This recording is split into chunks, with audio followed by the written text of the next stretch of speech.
Hello again, America. This is my third video on the current proposed gun ban. Alright. Well, we have been silenced by our Commander-in-Chief. Our petitions have been taken down, even though they have reached well past the 25,000 signature limit per petition. A good example would be Guns America, their petition. Theirs was 50,000 strong. This normally means that this would have to be addressed by Congress. Well, Obama gave us his answer, and in giving us his answer, he took all of our petitions down.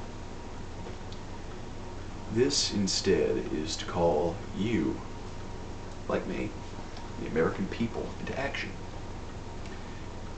We got to start writing, calling, and emailing our senators and our congressmen. It's not hard to do. It doesn't take much time. If you want, go ahead and type up an eloquently worded letter, or at the very least marginally worded letter to your senator, letting them know that you do not want this. You do not want a proposed gun ban to come into effect. Why is this important to me? Well, you may ask that question, and here's my answer. This is going to be a little bit of a story on a Senator Dianne Feinstein. Dianne Feinstein is the reason for this petition. She's also the reason behind the original 1994 Clinton-era assault weapons ban, otherwise known as the Brady Bill. Now, Ms. Feinstein is in the possession of a concealed carry permit. This flies right in the face of her being an anti-Second Amendment thumping politician. This tells me that she believes in the right to self-defense only for the upper classes, the blue-collar worker, or the man with a family, the woman who wants to protect her child, the person who wants to protect themselves from home invasion. Apparently, in her eyes, has no right to defend themselves. Nope. In her eyes, only celebrities and elected officials get that right. But here's the problem with that. Celebrities and elected officials can afford guards. They can afford fully armed and armored security details armed with fully automatic weapons. Weapons that we ourselves could never purchase even if we wanted to. And what little is out there is so expensive as to be nigh unattainable by your average civilian. Alright. Knowing this fact, she's basically stating that her campaigning point, her point for her elected position in office as a state senator of California, is that she's running on removal of human rights. Not the removal of any crime or anything like that, because her bans don't affect crime.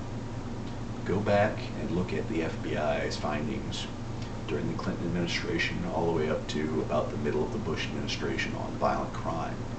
You'll find during the Brady Bill and during the assault weapons ban, 1994 to 2004, crime actually rose exponentially. It rose 25%, if my memory serves right. And this is violent crime. This isn't something as petty as Johnny on the street got busted for smoking dope. This is dead serious. This is life and death at its absolute worst. Sheer assault. This actually went up. And these politicians love to skew the numbers and say that the numbers went down. Well, mathematically speaking, it doesn't work like that. During that 10-year boom, we saw an entire generation of new voters come into age to vote. We saw a new generation of children born. More people can equal more crime. But here's the problem with that. You have to look on a sliding scale. You have to account for the numbers of people. If you account for the numbers of people today We have well over 350 million plus people in the United States accounted for, not counting those who are not part of the census. Crime has actually gone down with the fact that more people are arming themselves, more people are becoming concealed carry citizens. We cannot say this is completely the driving force behind the sharp downturn in violent crime, but it's got to be related. It may not be the absolute last brick in the wall, but it's one of the bricks, and it might just be an important one. It might be the keystone that holds up an arch. I want you to contact your senators. It's not a hard thing to do. As I said before, I will provide the link down below to the National Congressional Hotline. It'll basically set you up to talk with a senator of your state. There are 2 senators of your state. In my state, there are 5 congressmen, 2 senators. Now, to show you that it took no time to contact these elected officials, I will give you a bit of an itinerary of my day. I move furniture, I cook lunch, I managed to write all 5 letters to each of my congressmen, and 2 letters apiece for my state senators. I even managed to pop in emails to my state senators, and I managed to call my state senators. It's not a hard thing to do. It took me about an hour. Now understand, this is post-Christmas. I had cleanup of the house to do. I had to move furniture. It wasn't an easy day today, but it didn't take laser-like focus or determination to tell my elected officials of my state, which thankfully is pro-gun, that the erosion of civil rights, the erosion of human rights is at stake, and that we as a nation, we as a state, secondary, cannot afford for our rights to be eroded. You can do this. It's not hard. All I ask of you is, when you do give your senators a call, when you give your congressmen a call, when you type up your email or type up your letter, or write, if you prefer the old-fashioned method. If you remember, the lost art of letter writing, I highly recommend it. I espouse that value more than anything else because it is a dying art. When you do write and communicate to your elected officials, don't fly off the handle. Media as a whole, whether it be Democrat, Republican, CNN, Fox News, doesn't matter. They love a storyline. We can't give them the right to thump their chest and say, well, clearly the man writing this letter, or clearly the man writing this quote-unquote manifesto was off his rocker, that he was, obviously under the influence of some ill form of media. No. Rage never gets us anywhere. Conspiracy theories never get us anywhere. You want to know what gets you far in life? Common sense. Just write your letter, speak your piece, let them know. Let them know that while we've just faced an election year and they're hinging on minority vote, that you, be you minority or not, are an active voter, and you are willing to put forth your ideals and to stir the people. It's as simple as, I myself am a minority. I'm a Native American. I am the definition of the term marginalized.